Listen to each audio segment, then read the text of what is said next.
¿Cómo? Inmediatamente dice que la temperatura que era agradable, empezaron a sentir frío y se les desapareció la vestidura de luz que Dios les había puesto y se cubrieron ellos, ¿verdad? Con hojas, tenían frío. ¿Qué más? ¿Qué otros cambios? Una de las cosas interesantes dice que el hombre se escondió en el huerto. Se escondió. O sea, ahora aparece eso que nunca habían experimentado, el miedo, el temor. Terrible. No solamente por el miedo y por el temor, ¿por qué más se escondió? Se dieron cuenta que estaban Desnudos. El sentimiento de culpa, la culpabilidad es algo terrible. Y la culpabilidad, como consecuencia de la culpabilidad viene el temor y el miedo a las consecuencias. Porque hemos pecado y nos sentimos culpables. Y ahora sentimos miedo y sentimos temor. Esas son las consecuencias del pecado. Cuando David pecó, dice que no podía ni dormir, porque su conciencia le molestaba. ¿Ah? Dice, era terrible su situación, porque la culpabilidad que sentía era tan grande. Muy bien, ¿qué más? ¿Qué más? Algo tremendo. Estaban escuchando la presentación de esta mañana de la naturaleza, de que cuando Dios creó todas las cosas y el mundo era perfecto y lo puso en las manos de ¿quién? De Adán. De Adán. Él controlaba la naturaleza. Desde el momento que pecó, perdió el control de la naturaleza. Los animales empezaron a rebelarse en contra de él y ya no perdió totalmente el control. Fue terrible el cambio climático en la naturaleza, ¿verdad?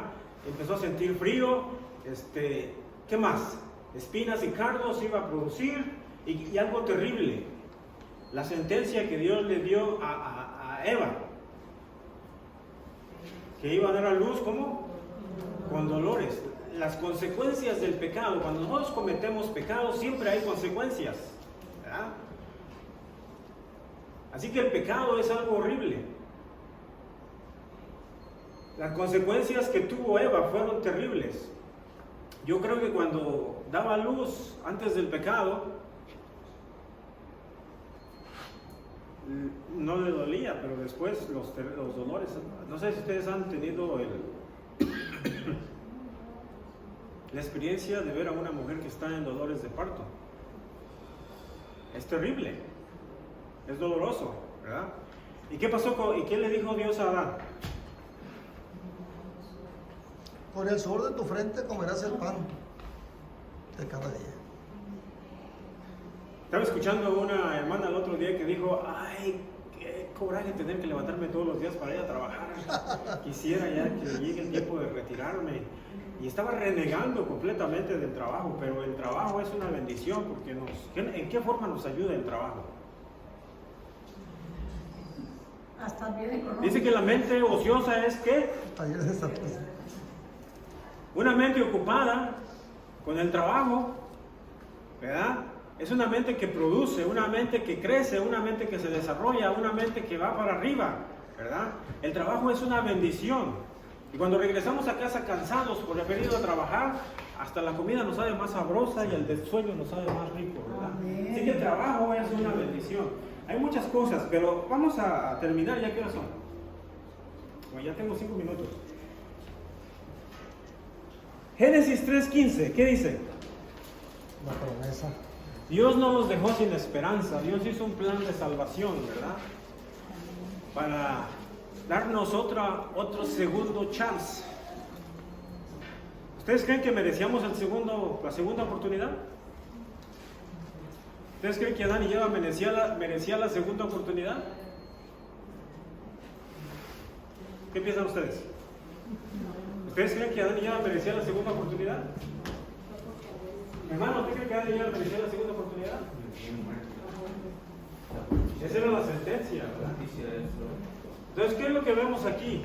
Cuando Dios nos da esta segunda oportunidad, es lo que conocemos que es el amor de Dios, ¿verdad? La gracia de Dios por nosotros. Dice, enemistad pondré entre ti, le dijo a la serpiente, y la mujer. La simiente de la mujer iba a ir a quién. De paso, ¿quién es la simiente de la mujer? ¿Quién? Sí, Jesús. Él es la simiente de la mujer. ¿Y quién es la simiente de la serpiente? ¿Quién es la simiente de la serpiente? Satanás. No, él es la serpiente. ¿Quién es la simiente de la serpiente? Hay una enemistad. ¿Se acuerdan ustedes? Podemos ver esa enemistad ¿Dónde? con dos hermanos, Caín y Abel. Caín es la simiente de Satanás. Abel, ¿qué hizo? Aceptó la promesa de salvación por medio de qué? De los sacrificios. Del sacrificio. ¿Y Caín qué hizo? Se rebeló abiertamente. Se rebeló en contra de Dios e inclusive ¿qué? Mató, ¿Qué hizo? Mató a su hermano. Mató a su hermano. Ajá. Ahí está claramente revelada el conflicto que hay entre el bien y el mal, entre la simiente de la mujer Y la simiente de Satanás. y la simiente de Satanás. Y este conflicto va a llegar hasta el final de la historia, hasta la venida de Cristo. La simiente de la mujer siendo perseguida ¿por quién? Por la simiente de Satanás. Ahora, en la palabra de Dios, como dicen hermanos, la simiente de la mujer es Cristo, pero también es la iglesia. Nosotros somos Tu simiente. su simiente. Así que gracias a la promesa de salvación que tenemos, y en Génesis 3:21, ahí dice que Dios hizo pieles para vestir a Adán y Eva, los vistió, ¿verdad? Él mismo.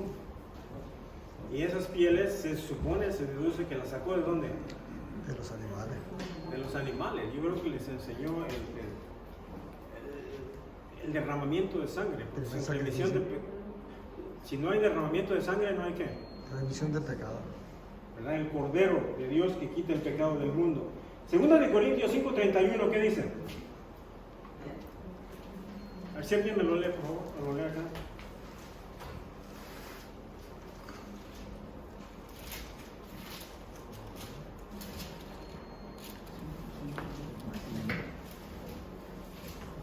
¿Qué dice segunda de Corintios 5:31?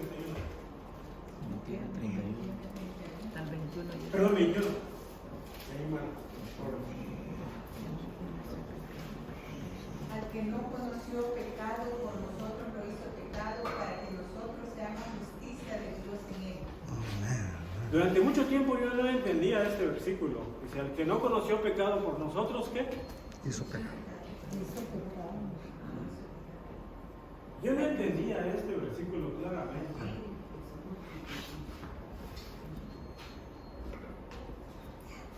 Hasta que leí Isaías 53. Parece que es el versículo 6. Vamos a ver qué dice.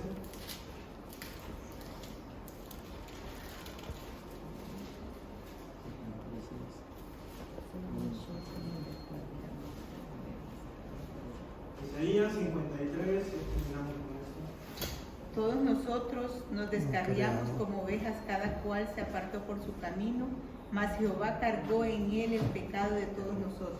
Ahí está. Dice que, y esto es un misterio, yo no lo puedo entender. ¿Cómo Dios? ¿Saben ustedes que Jesús no murió por el abuso físico que le infligieron? Por los latigazos, por la corona de espinas, por el sufrimiento físico que le infligieron a Cristo. Era un dolor terrible, ¿verdad? Ser clavado en la cruz, expuesto a los cuatro vientos, pero eso no fue lo que mató a Jesús. ¿Qué fue lo que mató a Jesús? Nuestros pecados. Y este es un misterio. Este es un misterio, cómo Dios tomó el pecado de toda la humanidad y lo puso sobre él. Eso es un milagro.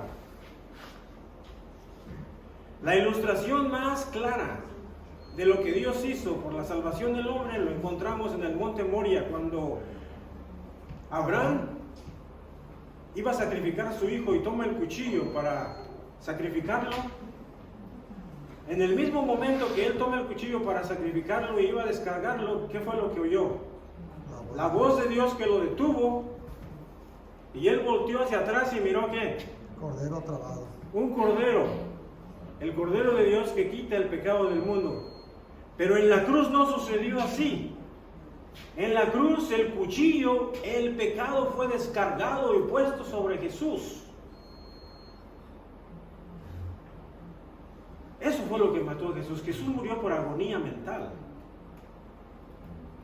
El pecado eso es lo que ocasiona. Cuando pecamos nos causa agonía mental, sentimiento de culpabilidad terrible que lleva a la gente al suicidio muchas veces, que lo lleva a la desesperación, que lo lleva a las drogas, que lo lleva a buscar estos adivinos, hechiceros que solucionan aparentemente todos los problemas.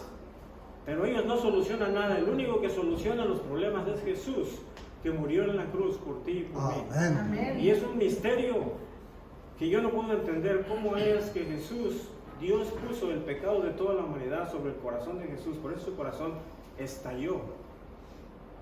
Jesús murió por agonía mental, por ti y por mí. Amén. Oremos. Señor, te damos gracias por el gran sacrificio hecho en la cruz del Calvario por nuestros pecados. No lo entendemos. Y a través de las edades eternas seguiremos estudiando este misterio de tu amor redentor. Bendícenos en esta mañana y ayúdanos a entender que hay oportunidad de salvación, que nos has dado una segunda oportunidad y ayúdanos a no desaprovecharla, si no estaremos perdidos para siempre. En el nombre de Jesús. Amén. Amén. Amén.